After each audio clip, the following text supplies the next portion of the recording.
on doing with a bloody cooking show. Call the fire brigade! You may know me from my All Black days or my TV days, as an MP, or those bad hair days. I'm Thorny. What most people don't know is I've been cooking my whole life. I've run cafes and restaurants, made wine and run a cooking school with my lovely wife Bryony. I want to share with you my two passions, Centro Otago and food. Come on.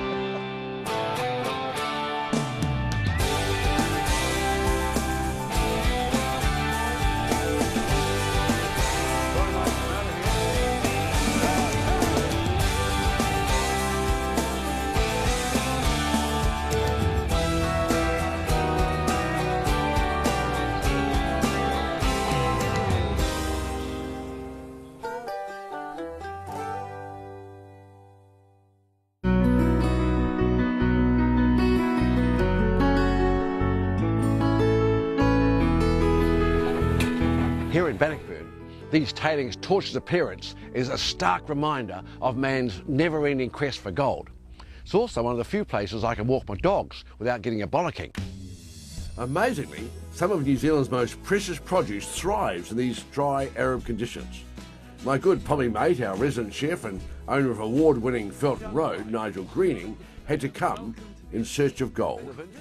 That's what I did. I jumped on a plane and I gave him everything I owned in the world except for my house for Felton Road. You loved it so much? Oh, I knew what it was going to be. Now, I've heard a lot from your workers about Panini Noir, your restaurant. Yeah, well, I just didn't want to get on top of everybody here, so I thought I need a job and I can cook. So I bought a cooker, I bought a barbie, I bought a big long table, and that's the start of Panini Noir. Blair's the winemaker and I make lunch. And it's not only a vineyard you've got here. We've got a cornucopia of wildlife here, mate. Oh, those big words again, those Absolutely. big English words. So let's go have a look, shall we? What this is about is not wasting. We've got some hill country here, it's pretty scrubby, and there's not a lot you'd think grows here. But sweetbriar grows here, the Chinese brought that in, and of course grows everywhere now. And so you need to find something that likes briar, and that's goats. So they feed, oi you! And the nice thing is they don't eat the grass. We use the cows to eat the grass. The Highland cattle? We've got Highland cattle up there. There's Crystal up there on the hill and her friend Sid. And that's great. They eat the grass, the goats eat the sweetbriar, and we eat both of them.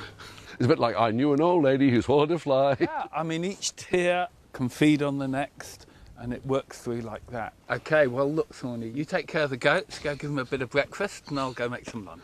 I've always got an affinity with goats, especially old goats.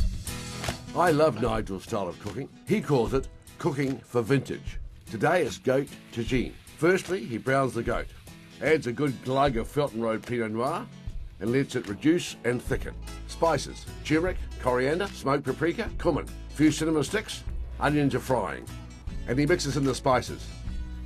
Adds freshly picked Felton Road tomatoes, and then Nigel adds the goat. He mixes it all in.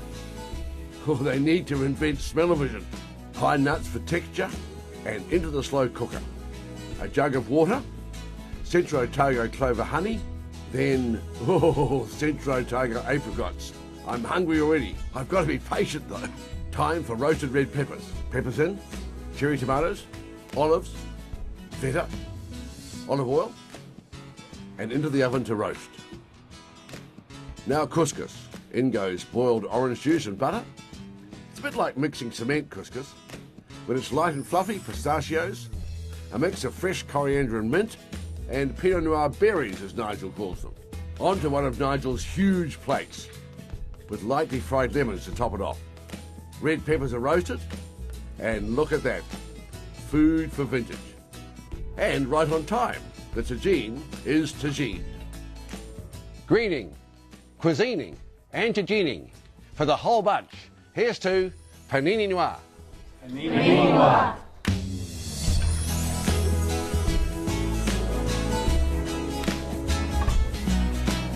They're a spoiled bunch at Felton Road.